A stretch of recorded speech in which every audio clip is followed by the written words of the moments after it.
with RJ Anusha. Radio city నువ్వు నేను ఓ సినిమాలో ఇవాల్టి సినిమా హాఫ్ గర్ల్ ఫ్రెండ్.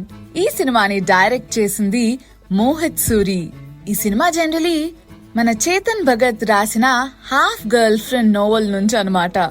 ఈ సినిమాలో అర్జున్ కపూర్, శ్రద్ధా కపూర్ లీడ్ రోల్స్ ప్లే చేయడం జరిగింది.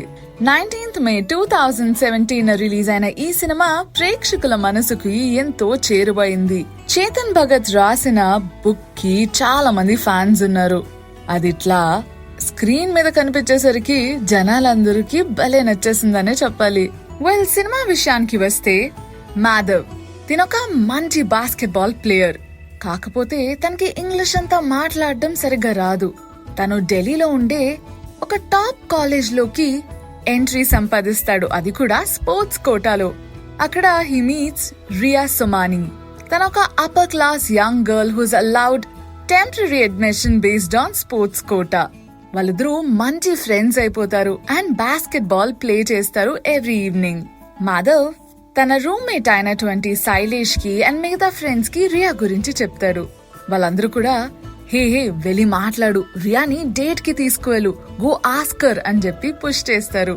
మనోడేమో ఫుల్ ఉత్సాహంతో వెళ్ళి అడుగుతాడు, but she refuses and asks him to just be a friend. మనం కొంచెం తగ్గినా మనల్ని పక్కోళ్ళు తగ్గనివ్వరు కదా. మాధవ్ కేసులో కూడా అలానే అయింది. వాళ్ళ ఫ్రెండ్స్ అందరూ కూడా ఫుల్ టు ఎంకరేజ్ చేసేవారు. మాధవ్ కూడా అదే హోప్స్ తో ఉండేవాడు, రియా ఎప్పటికైనా నాతో డేట్ కి వస్తాదిలే అని చెప్పేసి. ఒకరోజు రాత్ర మాధవ్ ఇంకా Riya they hang out together. Madhav Riya వాళ్ళ ఇంటి నుంచి తన్ని పిక్ చేసుకుంటాడు. దే హ్యాడ్ గుడ్ టైం, మంచిగా అటు ఇటు తిరుగుతారు. అండ్ రియా వాళ్ళ ఇంటికి వెళ్ళిపోయే ముందు మాధవ్ ని కిస్ చేస్తది. Madhav Riya birthday party attend అయినప్పుడు తన మైండ్ లో బోల్డ్ అని క్వశ్చన్స్ రన్ అవుతూ ఉంటాయి. సో హీ ఆస్క్స్ హర్ మన రిలేషన్షిప్ స్టేటస్ ఏంటి అని. ఆ టైంలో చాలా అన్కంఫర్టబుల్ ఫీల్ అయిపోతుంది Riya and she says that she is not his girlfriend, but they can maybe each a compromise since they have reached halfway. So తను half girlfriend కింద ఉంటాను అని అంటది.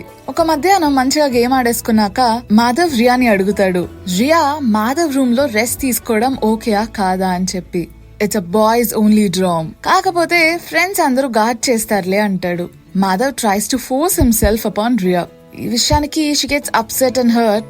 అలా కొన్ని రోజులు అయిపోయినాక రియా చెప్తాది మాధవ్ కి that she's leaving the college and getting married. Madhav తను ఆపడానికి చూస్తాడు, బట్ షీ లీవ్స్. కాలేజ్ అయిపోద్ది, Madhav goes back to his village. Madhav వాళ్ళ మదర్ ఒక స్కూల్ ని రన్ చేస్తారు where only boys study because అక్కడ గర్ల్స్ కి అసలు టాయిలెట్స్ ఏ లేవు. మాధవ్ తెలుసుకుంటాడు that Bill Gates is coming to Patna and schools కి ఫండ్స్ ఇస్తారు అని చెప్పి అర్థమైతుంది అనమాట. Madhav decides to apply for a grant for which he goes to Chanakya hotel in Patna. అక్కడ మీటింగ్ అయిపోయాక మాధవ్ రియాని కలుస్తాడు. తను అదే హోటల్లో ఉంటది and she works for a company. కాసేపు they hang out and Madhav learns that Riya has divorced because her husband and his mom tried to beat her అని చెప్పి. కాకపోతే ఇంకో మ్యాటర్ ఏంటంటే మాధవ్ ఇంగ్లీష్ లో స్పీచ్ ఇవ్వాలి for Bill Gates. Riya helps him prepare for it. At the time of preparing, Ria actually falls in love with Madhav, which she does not tell him till the end. ఒక రోజు తను వాళ్ళ ఇంటికి తీసుకుని వెళ్తాడు. మాధవ్ వాళ్ళ మదర్ తన పెళ్లి గురించి అడుగుతారు and she acts really rude after discovering that she is divorced. A few days before the speech, ఎక్కడైతే రియా పాట్నాకి తిరిగి వెళ్ళిపోవాలో మాధవ్స్ mother asks her to stay away from Madhav. ఇదంతా తెలుసుకున్నాక తను మాధవ్ కి దూరం అయిపోతుందా ఆర్ మాధవ్ కి చెప్పి వాళ్ళ అమ్మగారిని మార్చాలని అనుకుంటాదా? What do you think? ఇదంతా ఏమైందో తెలుసుకోవాలంటే సినిమా ఒకసారి రిపీట్ చేసుకోవాల్సిందే. అదబ్బా నువ్వు నేను ఓ సినిమాలో ఇవాల్టి సినిమా హాఫ్ గర్ల్ ఫ్రెండ్.